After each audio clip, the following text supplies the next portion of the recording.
Okay, maybe I can read this while Guster is playing. Good boy. Good boy, Guster. Okay. Now it came, Genesis chapter 22. Now it came about after these things that God tested Abraham. And he said to him, Abraham. And he said, Here I am. And he said, Take now your son, your only son, whom you love, Isaac, and go to the land of Moriah, and offer him there as a burnt offering on one of the mountains of which I will tell you. So Abraham rose early in the morning and saddled his donkey and took 2 of his young men with him and Isaac his son. And he split wood for the burnt offering and arose and went to the place of which God had told him. On the 3rd day Abraham raised his eyes and saw the place from a distance. And Abraham said to his young men, Stay here with the donkey, and I and the lad will go yonder, and we will worship and return to you. And Abraham took the wood of the burnt offering and laid it on Isaac his son, and he took in his hand the fire and the knife. So the 2 of them walked on together. And Isaac spoke to Abraham his father and said, My father. And he said, Here I am, my son. And he said, Behold, the fire and the wood, but where is the lamb for the burnt offering?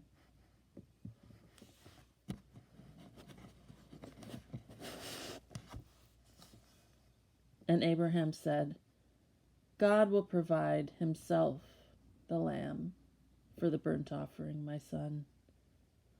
So the 2 of them walked on together. Then they came to the place of which God had told him, and Abraham built the altar there and arranged the wood and bound his son Isaac and laid him on the altar on top of the wood. And Abraham stretched out his hand and took the knife to slay his son. But the angel of the Lord called to him from heaven and said, Abraham, Abraham. And he said, Here I am. And he said, Do not stretch out your hand against the lad, and do nothing to him, for now I know that you fear God, since you have not withheld your son, your only son, from me. Then Abraham raised his eyes and looked, and behold, behind him a ram caught in the thicket by his horns. And Abraham went and took the ram and offered him up for a burnt offering in the place of his son. And Abraham called the name of that place, The Lord Will Provide. As it is said to this day, In the mount of the Lord it will be provided. Then the angel of the Lord called to Abraham a second time from heaven and said, By myself I have sworn, declares the Lord, because you have done this thing, and have not withheld your son, your only son.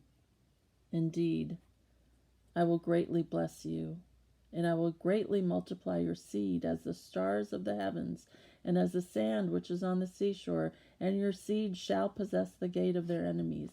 And in your seed all the nations of the earth shall be blessed, because you have obeyed my voice. So Abraham returned to his young men, and they arose and went together to Beersheba, and Abraham lived at Beersheba. Now it came about after these things that it was told Abraham, saying, Behold, Milcah also has borne children to your brother Nahor. Uz his firstborn, and Buz his brother, and Kemuel the father of Aram, and Hesed, and Hazu, and Pildash, and Jidlaph, and Bethuel, and Bethuel became the father of Rebekah. These 8 Milcah bore to Nahor, Abraham's brother, and his concubine, whose name was Rumah, also bore Teba and Gam and Tahash and Makkah. Okay. Guster! Gussie! Okay, I think he's asleep in his box, but that was the end of Genesis chapter 22. It's interesting, the names, it's another language, so I'm not pronouncing them. Now let's read Matthew. Turning the pages. Gussie. Okay, well, you can see a beautiful black blob in a box to focus on while I read. Okay, Matthew. Where am I? Matthew. Hold on. Sorry. I think I'm on.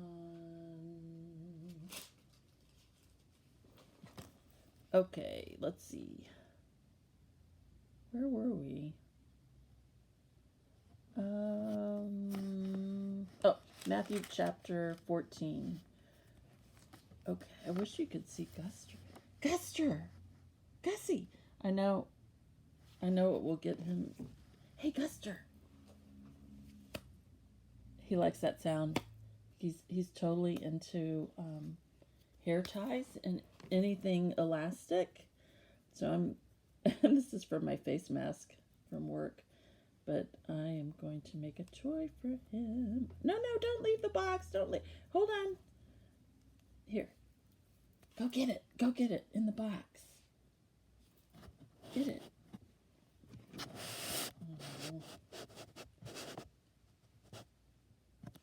Okay, I have to throw another one in there. Here. Get it. Get it. Oh, that's cute. Get it. Okay, got it. Now let me take it. Oh. Give it back. Okay, let's give it back. Maybe I'll do that while I read Matthew to keep him in the view of the camera. Come here. Grab it. He's out of view of the camera. Oh. Okay, well, here, let's read the focus on the Bible now, because I think I lost Guster. Okay, Matthew chapter 14. At that time, Herod the Tetrarch heard the news about Jesus and said to his servants, "This is John the Baptist. He is risen from the dead, and that is why miraculous powers are at work in him." For when Herod had John arrested, he bound him and put him in prison on account of Herodias, the wife of his brother Philip. For John had been saying to him, "It is not lawful for you to have her."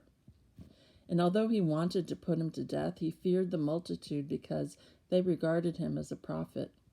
But when Herod's birthday came, the daughter of Herodias danced before them and pleased Herod. Thereupon he promised with an oath to give her whatever she asked. And having been prompted by her mother, she said, "Give me here on a platter the head of John the Baptist." And although he was grieved, the king commanded it to be given because of his oaths and because of his dinner guests. And he sent and had John beheaded in the prison.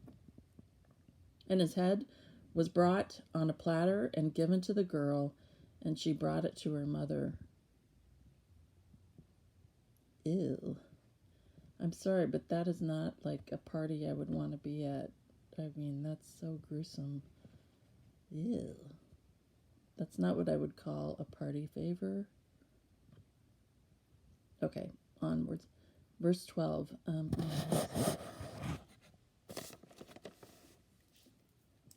Verse 12. And his disciples came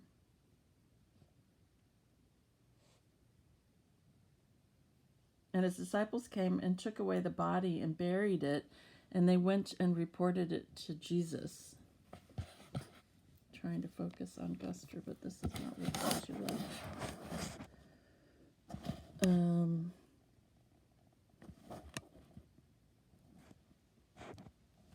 Sorry, I lost my place. And they went and reported to Jesus.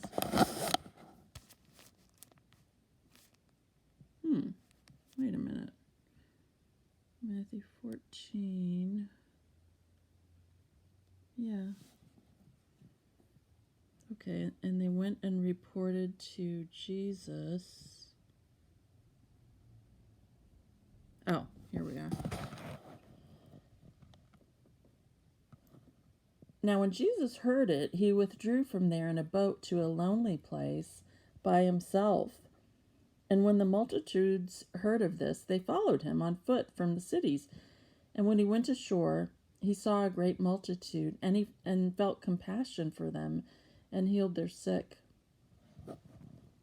And when it was evening, the disciples came to him, saying, "The place is desolate, and the time is already past. So send the multitudes away, that they may go into the villages and buy food for themselves." But Jesus said to them, "They do not need to go away. You give them something to eat." And they said to him, "We have here only 5 loaves and 2 fish. And he said, "Bring them here to me." And ordering the multitudes to recline on the grass, he took the 5 loaves and the 2 fish, and looking up toward heaven, he blessed the food, and breaking the loaves, he gave them to the disciples, and the disciples gave to the multitudes. And they all ate and were satisfied, and they picked up what was left over of the broken pieces, 12 full baskets. And there were about 5,000 men who ate, aside from women and children. And immediately he made the disciples get into the boat and go ahead of him to the other side, while he sent the multitudes away. Oh, excuse me. Well, you can play. You want me to play with you? I don't know why it's so out of focus. Okay, now we can watch him play. You can play with that little elastic string next to the leaf there.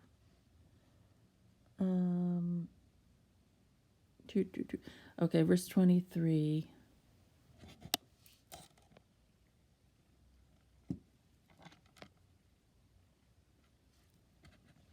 And immediately he made the... Oh, I said that, sorry. Verse 23. And after he had sent the multitudes away, he went up to the mountain by himself to pray. And when it was evening, he was there alone.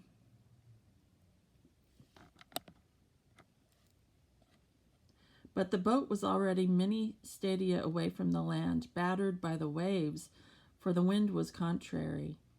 And in the 4th watch of the night he came to them, walking on the sea.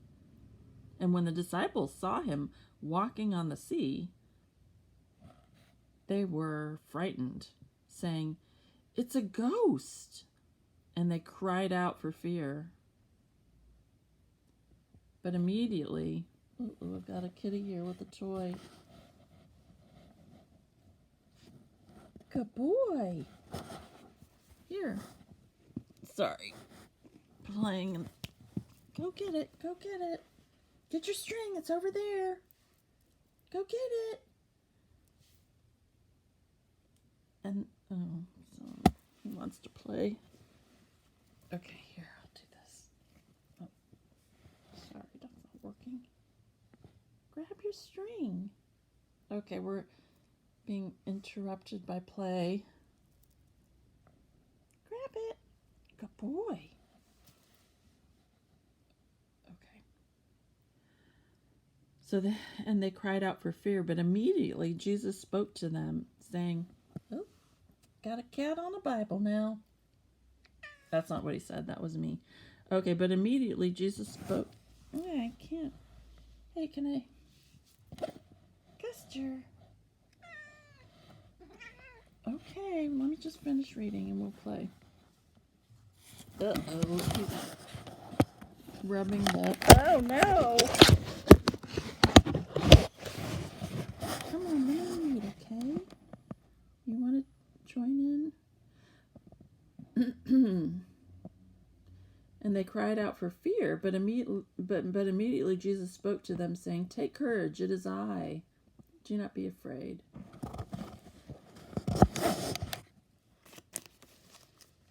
And Peter answered him and said, "Lord, if it is you, command me to come to you on the water." And he said, "Come." And Peter got out of the boat and walked on the water and came toward Jesus.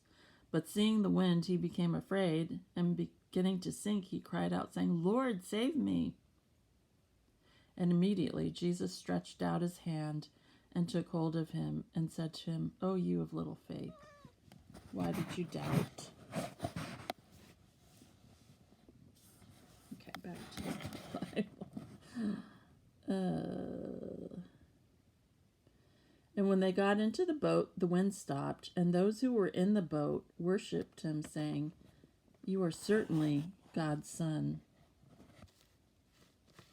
Excuse me. I know. Let me just finish. And when they had crossed over, they came to land at Gennesaret. And when the men of that place recognized him, they sent into all that surrounding district and brought to him all who were sick. And they began to entreat him that they might just touch,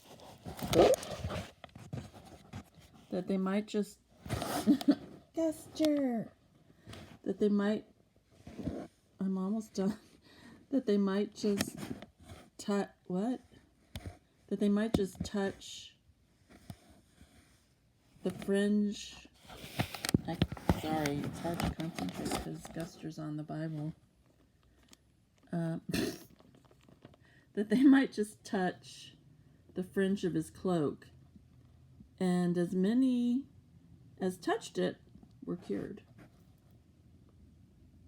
And Guster wants to be a part of that because he's touching the word. All right, I'm going to go play with the cat. Thank you. Bye.